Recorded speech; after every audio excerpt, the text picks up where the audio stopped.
Let's hope that everybody has managed to get to the room. Thank you for choosing the behavior track. I presume you can hear me, see me well. Okay, so let us get started. At this moment, we have 31 people with us in this room. And hello, once again, and welcome to the behavior track of this conference, to the breakout part of the event that will tackle various issues related to behavior. My name is Teresa Horeisova. I'm the project development director with DiploFoundation. And my role in this session will be pretty negligible because you will be in the very good hands of our friend and colleague Ines Faide. Ines, you're joining us from Tunisia. Welcome. Ines works is a teacher under the Ministry of National Education and the Tunisia coordinator of the Africa Open Data and Internet Research Foundation. As Jovan and our colleagues introduced and explained at the beginning of this session, Ines is one of those that have gone through Diplo's training on efficient online meetings and moderation. And in a way, we want to give the best students from our training the opportunity to kind of improve their learning experience even more by being in charge of these sessions. So this session really will be in Ines's hands. And as you know, the topic is how our attention span varies between online and in-situ meetings. I hope I haven't lost you yet, being about 1 minute into this meeting. But I would like to now give the virtual floor to Ines to take us further. Ines, over to you. Thank you very much, Teresa. Hi, everyone. Good morning, good evening. I hope everyone is doing well and staying safe. So as Teresa introduced me, I am a teacher, and this is my first and most important hat. I have many hats, but teaching is the most important thing in my life. And that's why I'm very, very interested in the attention span and how much we are attentive and focused in meetings, especially in those times where there is a difference between our attention in online circumstances and offline and face-to-face meetings. So first, I have a picture that I would really like you to look at because it's very familiar these days. Pavlina, if you can show us the picture. Okay, so this is the first picture I would like to start with. So does it look familiar to you these days? This is what. Are we totally focused when we are online? Are we totally are we 100% with the meeting moderators and with the meeting goals? So this is what we are going to talk about. So first, I have a question to you, Pavlina, if we can put on the Mentimeter. So we are going to have your feedback, if you can. So I'm going to ask you hands on heart, so be very honest with us. How many times have you checked your phone just since this session has started? So let's look at the answers, very honest. Okay. So we're looking. Okay. So we have 45% did not check at all their phone, and we have 48%, almost 50%, who check between 1 and 3 times their phone. So this is very normal, I would say. This is what we are all like doing these days because it's not really easy, and all of us were not very used to online meetings. We're starting to adapt and to learn. So let me hear from you a little bit. What are the things or challenges that you face in your way of being focused during an online meeting? So feel free to raise your hand or to unmute yourself. Okay, we have Richard. Hi, Richard. Hello. Hi, Richard. How are you doing? Good to see you guys. I usually keep the video off for bandwidth reasons, but also so people don't see what else I'm doing. Now, I actually don't do parallel work more offline than online. When I'm in an online meeting, I'm also doing other things, more on the computer than on the telephone, because on the computer, nobody can tell what you're doing. Most of the meetings I'm going to are paperless, so you have to have your computer open anyway, so nobody knows if you're following the meeting or not. But I think I've heard from many people that it's difficult, more difficult to follow online meetings. It takes more concentration. It's more tiring.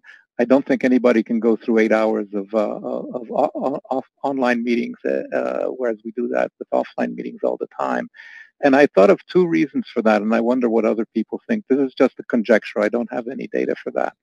One is for the eye contact. Although you're trying valiantly to have eye contact, it's actually not with me, because you can't actually look in my eyes. The best you can do is look at that little green button on your terminal, and it's not the same. And as we all know as teachers and public presenters, eye contact is essential. Even in a big room when you're speaking to 1,000 people, you're doing a scan of the room and trying to establish eye contact for a couple of seconds at least with as many people as possible. And you simply cannot do that through the online medium. So I wonder if that's something. It's probably cultural. You might be able to get over it eventually, but I wonder if that makes a difference. Of course, there's also the movements of the hands, the body, etc., that we're missing. The shaking the head or like that, it helps, but it's not as much as we get. Now, the other reason is the bandwidth limitation.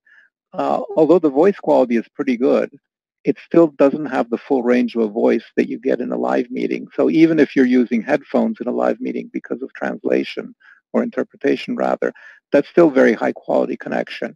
So you're getting a much broader frequency spectrum of the person's voice than you're getting here.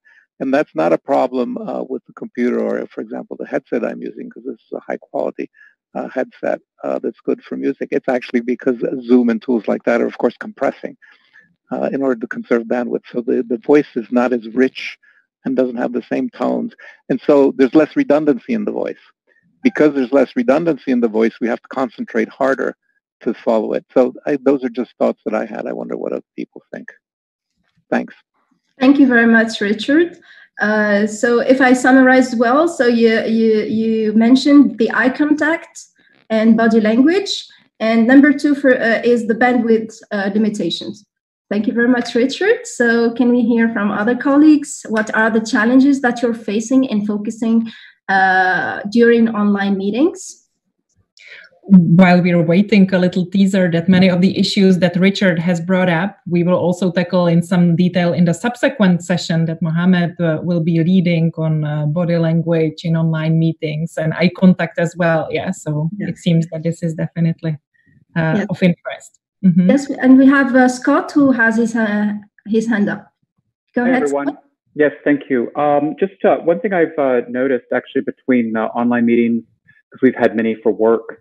I'm not going to turn on the video for bandwidth issues, if you don't mind. But one thing I've noticed with meetings that take place physically, or used to anyway, and those that are online, is frankly, even during physical meetings, I've noticed as a speaker or as a participant, many people checking their phones or looking at their computers, and just given their facial expressions or their posture, their body language, they're not engaged in physical meetings either. So I'm not so sure the issue is whether the meeting is in person or online. I think the issue is more how to keep people engaged, how to avoid death by PowerPoint, how to make meetings that are interactive and to some extent enlivening for the participants. So I'm not convinced that there's a problem with the medium. It's more the content of the meeting itself. Thank you. Thank you very much, Scott. So Scott put an emphasis actually on the content of the meetings because many participants, if they are not very interested in the topic, for example, they tend to check their computers or phones. Thank you very much, Scott. So also, we have Christian who would like to add something. Can you unmute yourself, Christian, or would you like to? Yeah, I think I'm already unmuted. Yes, I have also the impression it's a matter of social control and also a matter of politeness at the end. I have to confess, I am often also in face-to-face meetings. The attention span sometimes is also getting away, but it's maybe a matter of politeness that I don't look up my WhatsApp messages during a face-to-face meeting, but this kind of social control is sometimes does not exist, especially if you don't put on the video screen. I think for me, the video screen helps a lot to stay with the speaker and also to have a kind of feedback regarding body language and so on. But I have the impression when you have meetings with a lot of information without any visual or oral feedback, then the attention is really getting away and the people don't feel, I would say, controlled in a way, and then they start to maybe chat or whatever they have to do at the moment. So I think it's also a matter of social control and politeness. Yes, thank you very much, Christian. And in keeping with your idea, we have the suggestion from Sandra, who says in the chat box, she says, because we're not visible to others.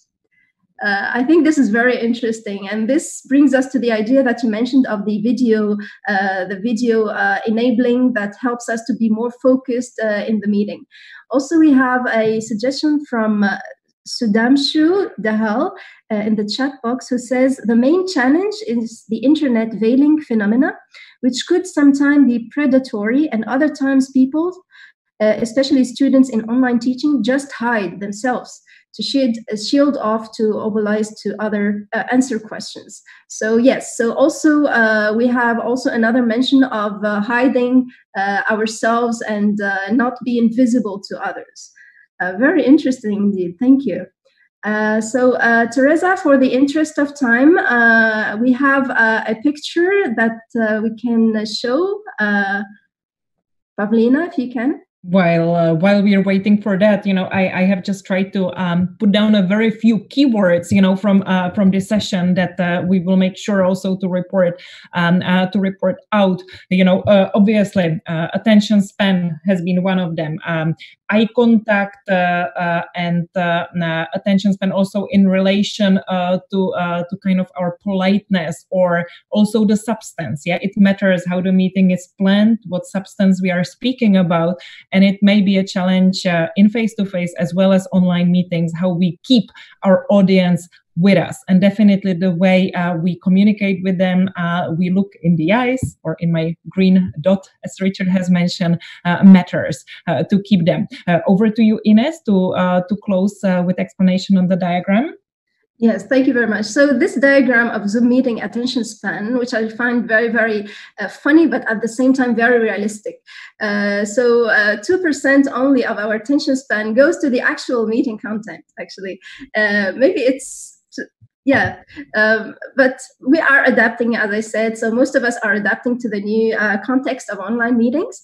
And most of us would say, has my neck always looked like that? Oh my God, why didn't I take a shower? Remove the cat from the keyboard. So for those who have cats or pets at home, for those who have kids, this is another challenge. So that's why sometimes it's not very easy, and we don't all of us have the same conditions and same attention span to attend a meeting. So this is what I really wanted to share with you. Maybe now we can move on to really add the takeaways. What are really the things that we can do in order to heighten our attention span? So we have also a Mentimeter for you, Pavlina, if we can. For this, you will need your mobile devices. Fine here. So if you just go to www.menti.com and use the code 167452, you can see it on your screens, and you can let me do it in live with you at the same time, and you will be able to provide some inputs, some takeaways that we can also bring in later. There is a question: how can we heighten our attention span and focus? So this is a free kind of word cloud that you can use to enter any expressions, how you think we can do better. Please keep it coming. We can also come to that later, and we'll make sure to monitor these results to bring in to the main session. But at this stage, I would like to thank Ines for being an exemplary moderator who also finished on time. And while you're looking at some of the kind of words that are popping up on our screen with some of the advice on improvement of our attention span, I would like to now move to another session, which it seems is very, very close related to what we have just discussed. By the way, a little house cleaning. You're very welcome to stay with us in this room, but you can also make your way to any of the other tracks that we are covering at this conference, should those issues be, from any reason, more appealing to you. Certainly, we do hope that you will stay here with us. So, for the next session, which is entitled "To See and Not Be Seen Online: The Psychology of Face-to-Face Interaction and Body Language." So, for those of you who have just joined us, maybe came from another room, my name is Teresa Horeisova. And for this session, I have the pleasure of introducing another very successful participant of Diplo's training on efficient online meetings and moderation, and that is Mr. Mohamed Alam. Mohamed is a commercial diplomat from Egypt, currently posted in Switzerland. So welcome, Mohamed. As we said, this issue will talk about the face-to-face interactions, and clearly body language and posture always tell a story, and this is difficult to replicate in an online meeting. In a better case, with video, which many of you have highlighted is important. Of course, this kind of interaction is more real. But what matters also is the tone of our voice, even if it's audio-only intervention. So that is something where we can, I feel, have the audience more engaged. So meetings are a social experience. This is very difficult to replicate online, clearly, but not totally impossible. Mohamed, will you be so kind and lead us through? Hello. Thank you, Teresa. Thank you, Ines. I think you made my job much more easier because of the very interactive discussion during the previous session.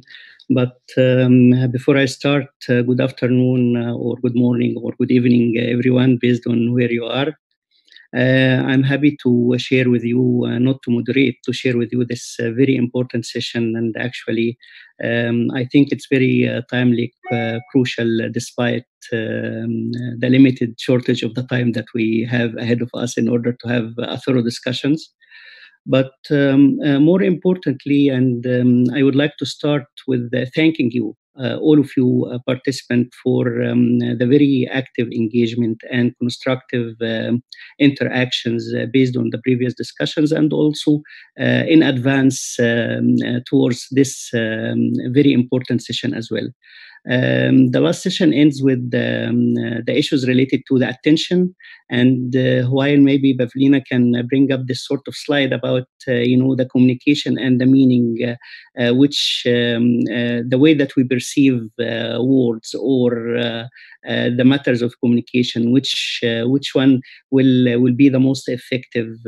Is it the body language or the way that we speak, or the understanding, how we can understand the words? And here I would like to refer to you to this sort of very basic indicators related to the interpersonal communication. And this is from Science Direct survey. And surprisingly, or not surprisingly, you'll see that the body language has the majority share of 55% of meaning based on our facial expressions and the way that we communicate towards to you by using our face-to-face communication. Having said that, and before jumping to the other two elements, there are recent articles you may follow about the difficulties of having face-to-face communication based on the masks that we are wearing due to the pandemic crisis. So you need to bear this into mind. But of course, you see the other elements is very minimal. So the majority based on face-to-face communication. I just need, and this is also very important to highlight and to put in our consideration, two main elements that has been mentioned by Teresa and also by you and by Ines during the previous session. Generally, regardless of the meeting, it's a physical meeting or on-site or online, meetings in itself are deeply human and social experience. And this is very important to put it in our consideration. And the second element that we need to consider and to think about it, that there are a huge and massive track record of behavior elements, especially when it comes to what's so-called hidden aspects of on-screen and off-screen related elements. So, and here I would like to start with some sort of brief survey based on two elements. First, to get your views about your preferences, and second, about your interactions. When it comes to the preferences, I appreciate if you can highlight what method you prefer, either audio or video type of online meetings, and or there is no difference between both. And the second one, as I mentioned, is about your interaction. And here is, I think this is something that we all need to think about it when you receive a message, for example. It depends, I think, the way that you react, even without writing or replying back to that sort of message. I think it's based on the person that you know or don't know, and also based on the situation and the relationship between you and that person, and also the outside atmosphere that you are in. Maybe if you are angry, you will maybe you write in angry words, or if you are in some sort of soft mood, musical one, you will reply with some sort of different style of words. So all of these issues, I think it will be good to get your feedback based on your answers, and then we'll continue discussion with this regard. I will leave you for a minute to think about it. The survey should have appeared on your screen, so it should have been a rather smooth experience. Exactly. I hope it was the case. In the meantime, we have some good conversation happening in the chat room. Mohammed, body language again, very important. Eye contact. We seem to be coming back to all of these aspects. Jovan Kurbalia has brought up the point of silence in online meetings. We can hear from him later on this point. Mohammed, over to you on the poll results. Yeah, thank you very much, actually. And it's not of a major surprise that video online meetings is the main preference to the majority of participants, by 62%. And second, actually, there is no indifference between audio and video. And the third one, of course, is the audio. I think that we need also to maybe to be subject to another survey. This is sort of the indifferent maybe needs much more of a deeper analysis. Some of the esteemed participants mentioned this sort of, it's not about the mean in itself, it's about the content. Maybe also the content related part will have some sort of critical element to add to this sort of survey. When it comes to the second questions about when you read a text from someone, do you try to imagine the way and the tone of the person who wrote the text? Does it make any difference? 74% answered yes, which means that yes, exactly. There are some sort of hidden aspect that have some sort of deep influence on the way that we react. Even this is not a video, it's some sort of chat or text-related exchange. So we need to put that sort of hidden aspects of behavior into our mind when we need to better enhance the way that we communicate through online meetings. And I'll stop here and maybe need to get your views through some sort of maybe verbal intervention or video, audio, or chat session. I'll just leave you for a moment, and then we can engage together. In the meantime, Mohammed, there seems to be a very interesting question from Sumdashu. Isn't sitting and expressing body language difficult? So obviously when we are standing, we can move our body a little bit more. But what would be your observation on this point? And Charlene has added that she misses being able to observe facial expressions in colleagues as they hear what others are saying, as many people turn their cameras off. I feel the same trend, unfortunately, especially with the Zoom fatigue and so many meetings that we are engaged in. It is always easy to switch off your camera, right? Yes, exactly. And actually, I think this is very interesting point that has been mentioned by Sudhamsho, if I pronounce it right, and my apology if I mentioned the name and misspelled it. But actually, I will tell you a secret. I tried to practice myself moderating this session while standing, but I realized that my camera was focusing on the ceiling, not on me or on my foot if I tried to focus it. So I think we need to have it maybe within a studio or a theater style. Could be something that we need also to put it in our consideration. Of course, this sort of and actually this is due to the lockdown and the confinement that we're all facing. We all missing, the facial expressions. But by the way, this is also maybe a topic to a further discussion that we need to put it in our consideration. Sometimes the body language and facial expressions effectively being used into the negotiations, especially in the diplomatic community. Sometimes, so this sort of, online meetings and how we can engage, especially when it comes to negotiations. I think we need to consider how we can make better facial expressions through a screen or a platform effective in order to achieve what we are negotiating at. So I don't know if there is anyone need to raise their hands. I'm just checking. People are also sharing their frustrations. Exactly. I think we all can relate to, such as that people need to be ready to put on their camera.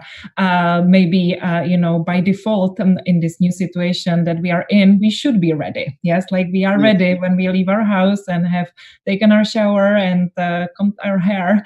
We should probably strive anytime we sit at our desks to be ready to interact as well. Maybe that could be part of the new normal. Yes, exactly. I think this is a very important point that you mentioned and I highlight, and I refer back to what has been said earlier by Richard. I think also during Ines' session, I was in a webinar yesterday, and Richard, I think he was in that webinar, and there were some sort of lack of communication based on the internet connection and the bandwidth in itself. And this is also have some sort of, why you choose to audio, not to video, how if you are opening your internet browser and how many links or, are opening, and you need to limit it in order to have a better communication. All of these elements need to be considered. There are also some sort of social factor, because we are talking about the psychology. Maybe the cultural impact also play a part if you prefer to have an audio or video. maybe some sort of religious related elements to a certain extent in certain communities, but more or less either it's audio and video. It's all about the issue of inclusiveness, and this is what we need to put in our consideration also, how we can better enhance the psychological factor for online meeting to have a better inclusiveness and to include all related parties to such a meeting. Thank you, Mohammed. That's excellent. The discussion was going on further in the chat. One comment was actually that for some meetings or maybe some topics discussed, exchange of information without being distracted by facial expressions and body language may actually be beneficial. So certainly this is not black or white. However, again, as for efficient meetings, we should also respect the timeline, unfortunately. And what I wouldn't like to spare you of is the coffee that is coming next. So for this conference, as you know, we are experimenting. Some things may go right, some things might not go right. But the experiment that you might want to experience next is a virtual coffee break, where you will be randomly assigned to coffee tables based on some topics that you wish to discuss. So you can do that. Your other option is to stretch your legs and walk through our virtual exhibition. Again, links to there are through the main conference page. You can also just hang out here and stay in this room, and we will reconvene in about 12-15 minutes from now. And the next topic will be corridor chats. Have online meetings killed impromptu conversations? Thank you for being with us. See you over the coffee and back here in 10 minutes and a bit more. Thank you, Mohammed, once again. See you later. So hello, welcome back, everybody. I hope you have spent your coffee break in some creative way, either at one of our coffee tables or at the exhibition, or maybe even networking with other participants in the online chat. So we are starting the third session in the behavior track of this conference. Once again, you can move around between the rooms, but we certainly hope that you want to stay with us here. And this track will focus on some specificities of face-to-face meetings that are tricky, if not impossible, to move online. And what we know, because we have all experienced it, that face-to-face meetings offer numerous opportunities for networking, for bilateral meetings, as we just discussed, here for those of you who stayed, maybe some privileges that smokers have and often seem to be striking the deal on a little cigarette break. How can we do this online? That is a bit more tricky, obviously. As we are also adjusting to our new normal, we have to see if this in any way will change the way that we approach meetings to enable to some bilateral discussions and conversations. Now, to guide us through this session, I am pleased to pass the virtual floor to Charlene van der Beek, who is a policy officer at the Permanent Mission of Austria to the United Nations and other international organizations in Geneva. So she represents Austria at several international organizations. Like for other moderators, Charlene is an alumni of our recent training that Diplo conducted on efficient online meetings and moderation. Charlene, over to you. Thank you very much. Thank you, Teresa, for this lovely introduction, and welcome everybody. I hope you had a good coffee break. I hope you took advantage of the option to have a virtual coffee break. I did look in on a few of the sessions. There weren't so many participants yet, so maybe we're all having a bit of a moment that we need a moment to get used to these things. But first of all, I want to start off our session with a poll, if we can pull that up. So basically, I would like to know from you, in normal times, do you typically come to a conference or a meeting for the substance, for networking, or for a little bit of both? And I think that is something that we want to see where you're at, just to start off our discussion for today. All right, so as the results are coming in, I can tell, so we're about 80% of you have voted. About 70% are telling me that they're coming to a conference or a meeting for a combination of networking and substance. Yep. And then we have about 20% saying they're there just for the substance, and about 5% saying that they're there just for the networking. So I think the clear winner is the combination of both, 74% right now. So yeah, thank you very much. Basically, what we want to do is we want to discuss both through the chat and through the voice interactions. If you like to take the floor, audio, video, you're welcome to do so. You can raise your hand and we'll give you the floor. Just to discuss a little bit the value of the informal conversations, but also how we can move from physical meetings, physical informal conversations to online, because in my own experience, we've moved all of our UN meetings online. So you don't run into people anymore, not literally. And so what we've done, we've used a private chat in some of the web conferencing platforms such as Zoom. You can actually send a message to everyone, but you can also pick a specific participant and send a message just to them. The other thing you can do is through WhatsApp or another messaging service during the conference, you can actually text people and just have your informal conversations with them like that. And that really just gives you a more personal connection with these people. But now I'd like to hear from you, your ideas, your questions. Like I said in the chat, you can also intervene through audio. So the floor is open. So I see in the chat already, I see Richard. You'd also like to take the floor, Richard? Let's see. Yeah. All right. Yeah, please go ahead. Yeah, I think I also said on the chat exactly what you said, that you can use the chat. And as you know, people do that in live meetings. They're actually sometimes sending emails to each other when they don't want to get up and walk out of the room. I think the difference, though, is the bandwidth of the written medium. The written medium doesn't work very well for complicated things. Just think about it. I'm now going to talk for maybe a minute and a half. And if I type that up, it would go on. And it would take me probably 5 minutes to type it up. And of course, I wouldn't type up what I'm saying because it's different. And when you get the sensitive thing, it's really quite difficult to do that in writing. So I think we need to do something where you can have a kind of a breakout thing, the equivalent of the chat, and say, oh, I just want to now have a private chat with this person. It could be audio only. I don't think you need the video for that. And I don't think that facility exists in any of the tools. In Zoom, you can set up breakout rooms, etc., but the moderator has to do that, I believe. You can't just have a participant saying, okay, I would like to pull you aside. Would you agree to do that? Mm-hmm. So I think that's probably something to be added. Mm-hmm.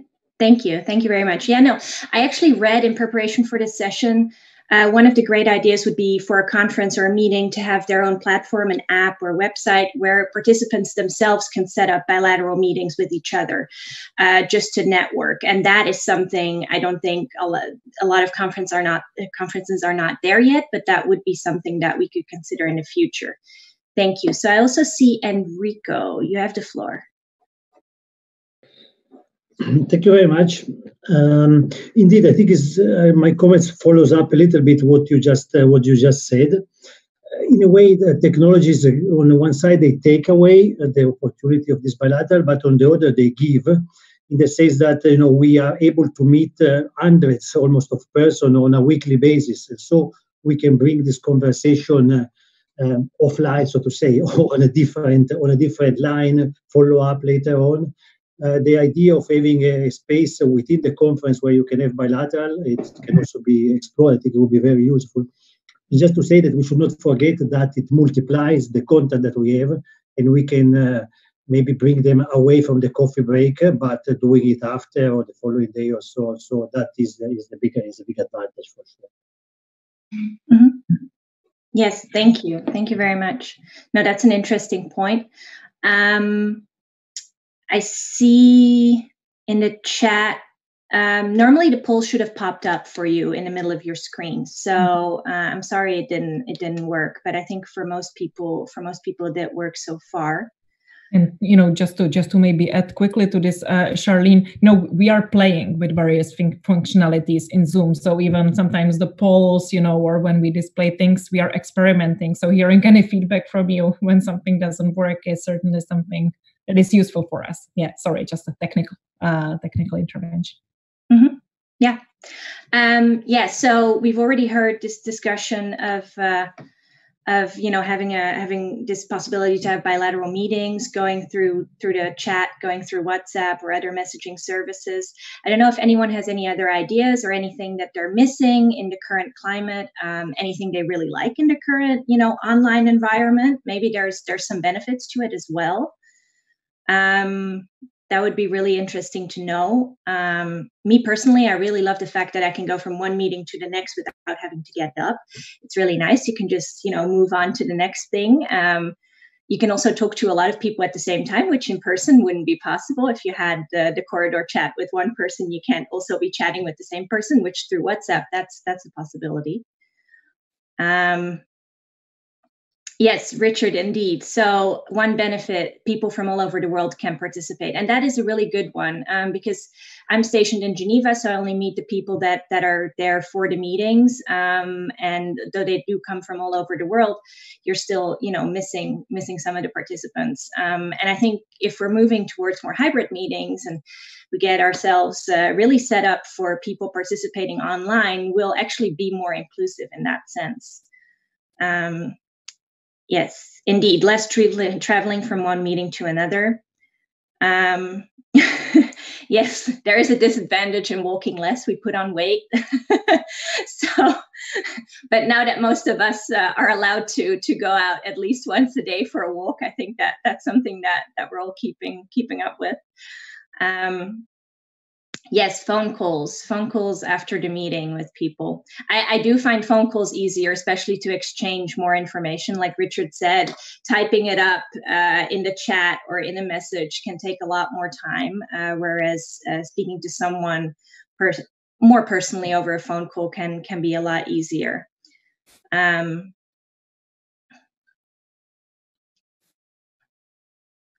see. Yes, indeed. For international meeting, the travel part is an incentive. I think the other incentive could be that it's quite comfortable to conference from your own home. I have to say, I mean, my travel time to work has been cut down to half a minute because my work is right here. So there's one thing. Indeed, a lower cost of organizing events is a great benefit. Does anyone have any experience with apps or websites that actually enable people to hold these informal chats? I read up about it a little bit. Slack has this app called Hallway, which allows to schedule breaks for teams where they can, bond with each other. It's a 10-minute break. So literally you get a notification on your desktop and you can join the call, talk to your colleagues informally, just have a bit of an exchange how their day is going. And then after 10 minutes, it's over, which I thought was a genius idea because I do personally also really miss my coffee breaks with my colleagues. Let's see. Yes, WhatsApp is overtaking the verbal conversation. That's a good point. Although I do think that WhatsApp calls are really great because you save a lot of money because we're all calling around the world to everyone, and it works pretty well. I see Cultura has private chat rooms. Okay. All right. And can participants also establish those, or is that a host that has to organize these? I'm not familiar with the platform. That would be interesting to know. Sandrine says that it's more difficult to socialize online and establish new contacts. I do have to agree with that. You don't just meet someone and shake their hand and say, hi, I'm Charlene. I have in the past introduced people through email, which works pretty well. But you do lose a bit of that personal connection. All right. Thank you, Jacques. Okay, so in Cultura, probably everyone can establish the private chat rooms. That's really good.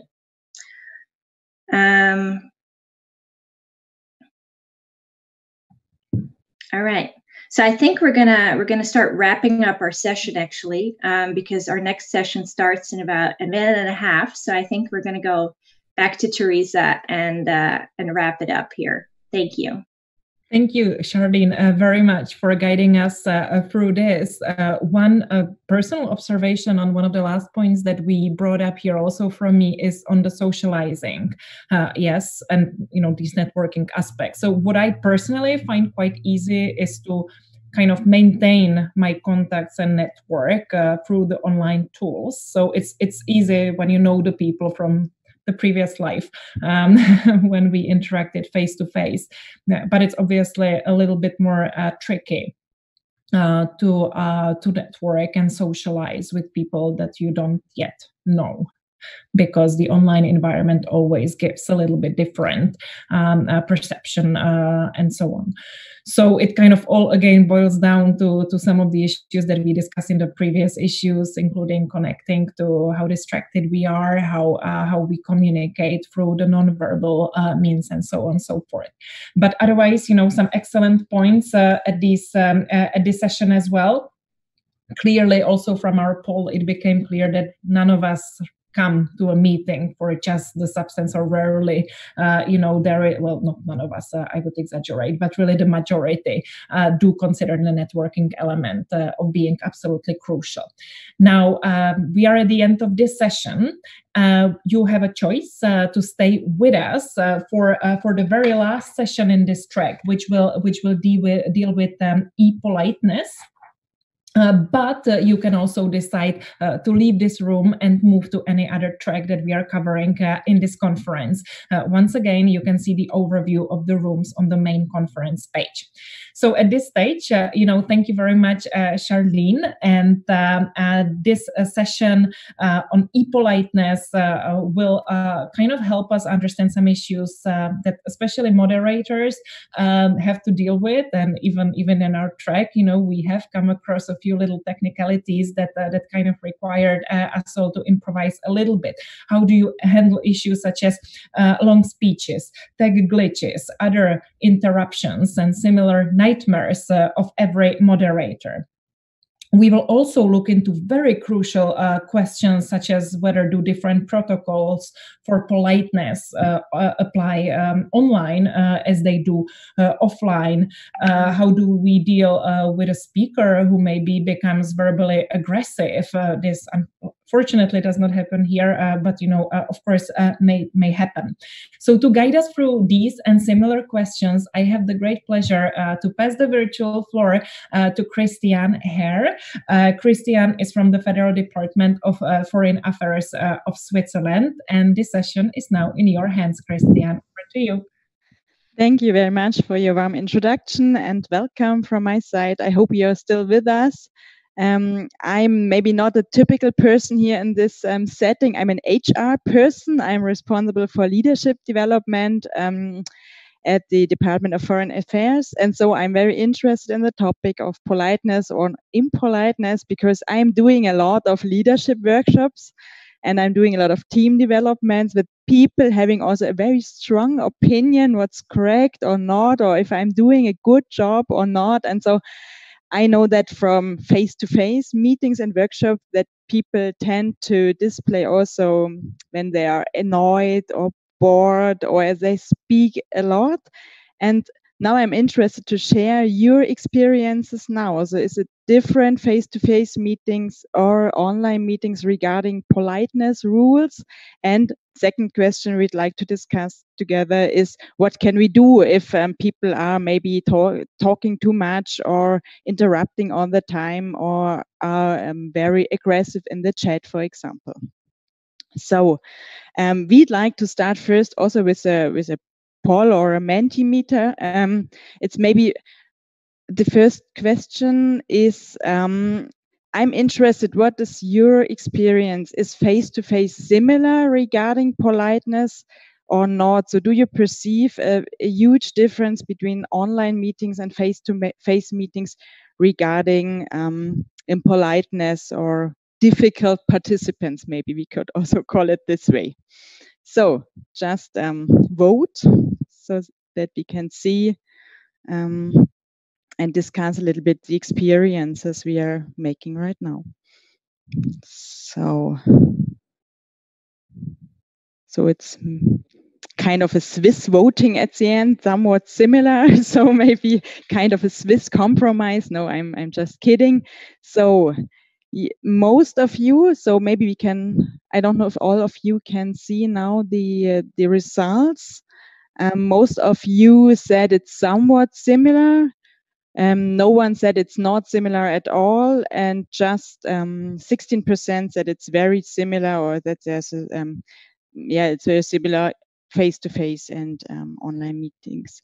So I'm interested what you think is kind of similar, and where do you experience differences. So I'm interested just to hear you. You can use the chat, but I'm also very happy if you would talk to us and use the microphone and share some of your experience you had in the last time. What is the similarity and what's the difference? Hello. What I believe in this topic is that there is a learned etiquette for online meetings. Mm-hmm. Some of these things are technical. It's testing your microphone before you join the room. It's muting yourself as soon as you join the room. These are technical. Mm-hmm. There are also a few which are a different set of etiquette entirely, which is, for example, when you join a meeting room, learning how is the general speaking order. There was this meeting I organized once where I believe it was a housewife. She was a housewife. She joined, and at every statement someone said, she nodded and she said yes, yes. She would unmute herself. She was very enthusiastic. She was very well intentioned.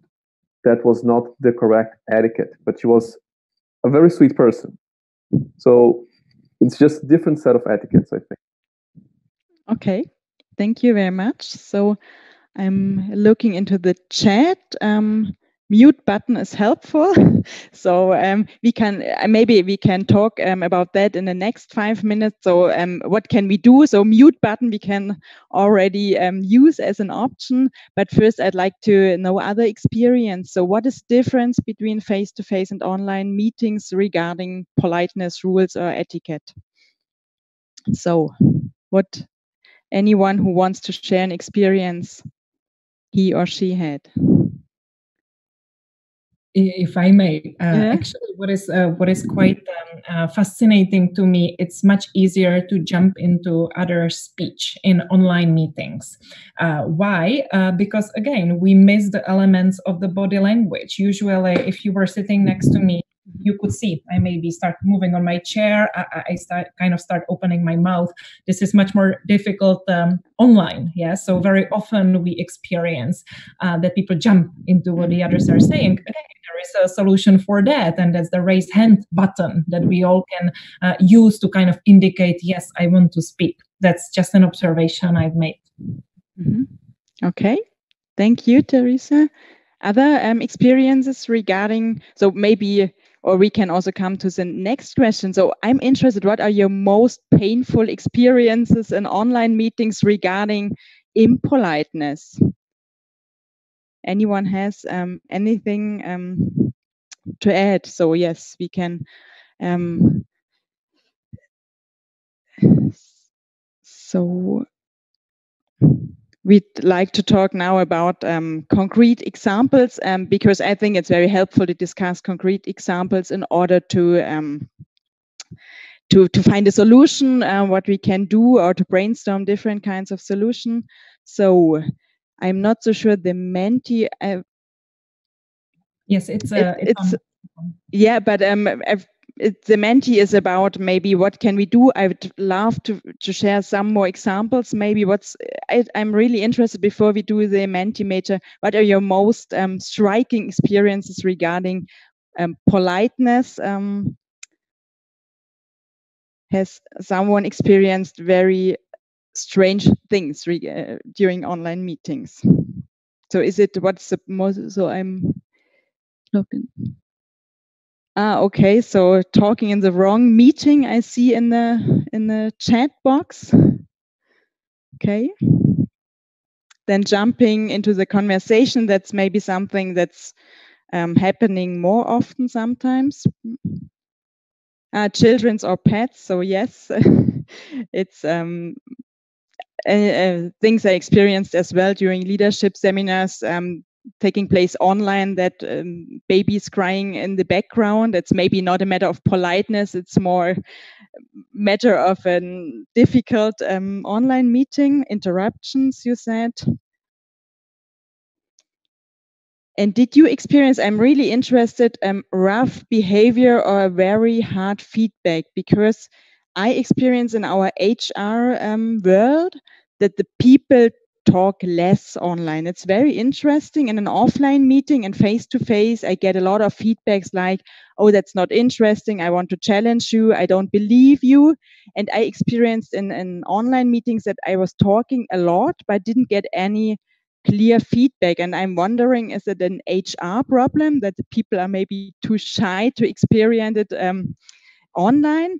Or did you experience the same? I had less feedback during online meetings. Length of speaking. Oh, people eating. Oh, yes, that's also very nice. Good. Yeah. Yeah. Yeah, I think also it's very special in the situation. So you said interruptions by children. I think that's something we have to deal with right at the moment. Okay, so I'm interested, Arthur, is it correct? Zoom bombers? Would you like to explain what you experience, or is it fine if you just write it? I think. Yeah, Arthur? Yes. I think it sounded interesting to me, so I want to take that as the last example before we can come to the possible actions of the moderators. Thank you. Twice in the last 2 weeks, I've been in meetings that were Zoom bombed. Oh.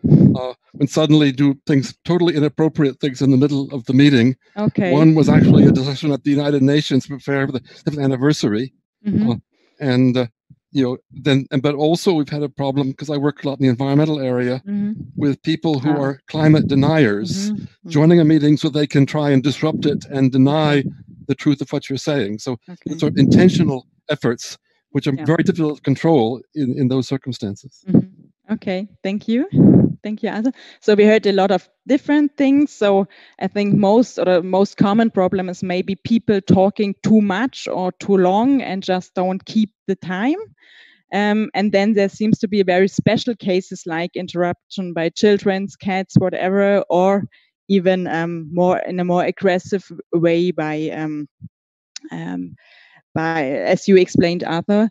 So I'd like to talk now about things we can do as a moderator. What are you doing if people are Zoom bombing, or what are you doing if people are just talking and talking and don't stop?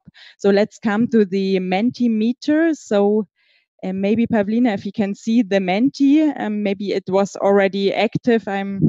That's maybe also kind of a technical thing that it's sometimes difficult to plan. I ask you to put in the code, and I'm really interested, what do you do as a moderator when people don't behave the way they should behave? So we had already the mute button, that's already one idea, but maybe there's more sophisticated ways in dealing with this kind of people.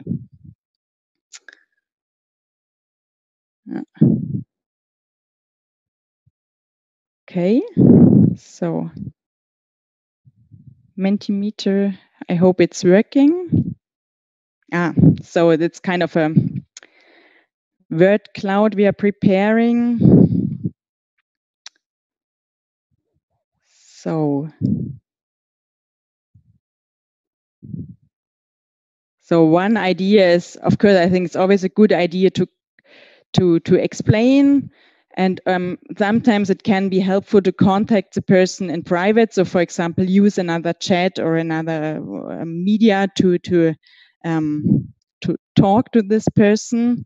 Yes, and interrupt them politely. I think it's one of the most severe challenges of a moderator. I think it's really tough to make a polite interruption online, because it's a non-verbal behavior that's not you can't use. So in a face-to-face context, you can maybe make and you can approach the person, but online it's not possible. So, but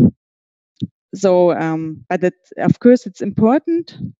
Then what else do we have as a solution? So mute the person. Yes, it's maybe not the first choice, but if it's not possible, mute the person. I think that's a very good way it is mentioned here, explain that their feedbacks has been taken into account. So kind of a very nice, thank you very much. We will do this and that with your input. And now I'd like to come to another question or to the next topic and take over the situation diplomatically. Yeah, that's give a polite warning as one as well. Also maybe in a private chat if it's you don't want to face loss of this person. Okay, what else do we have? I'm not sure if I spell your name correctly. Gustavo Paiva? You wanted to mention something? Yes, please. Yes, what I do is when I'm on a meeting, I always have a little notebook with myself, and I make it. I make sure to show to people that I'm taking notes. So when someone is being impolite, either willfully or unknowingly, I make sure to take note of what they're saying. Okay. And then I say, your feedback has been taken into account. Yeah. I don't say, oh, you did this, but no, I always say, oh, yes, thank you. And your feedback has been taken into account, and we are taking this to the next guest. It's the yes and always. Yeah. That's very clever. That's a very good idea. I never used that, so I think I will include that in my repertoire because it's really a polite way to say, I heard you, but now we have to go on. Thank you very much for sharing this. And maybe is there one left very interesting, just the meeting to order. Yeah. So, and I think it's always good to have at the beginning a very clear plan, a clear question, maybe also at the beginning stay with a certain schedule. I think the clearer you are and the more focused you are with the questions, the more hopefully to the point the people are coming. So I think we are already out of time, so too much speaking also from my side. Thank you, Teresa. I want to hand over to you. Thank you, Christiane, for being a polite moderator. I did not need to politely interrupt you to indicate that the session should be finishing now because really I am convinced that good meetings should respect the time of all of you spent here. Up next is a coffee break. I know some of you had challenges with the virtual coffee break, but I also heard from others that it seemed to have worked well. So now it's your second chance to try it out. You can also just decide to stretch your legs. We are not meeting in this room anymore. This conference will continue in the main room. So in 15 minutes from now, please make sure you're there. We will hear also kind of little takeaways from the other tracks, which I'm certain were interesting. Once again, thank you for choosing this track. Thank you for being with us. Thank you to all of our moderators, Ines, Mohammed, Christiane, everybody did a great job. Charlene, of course, apologies for missing your name now. See you in a few minutes and have a good coffee.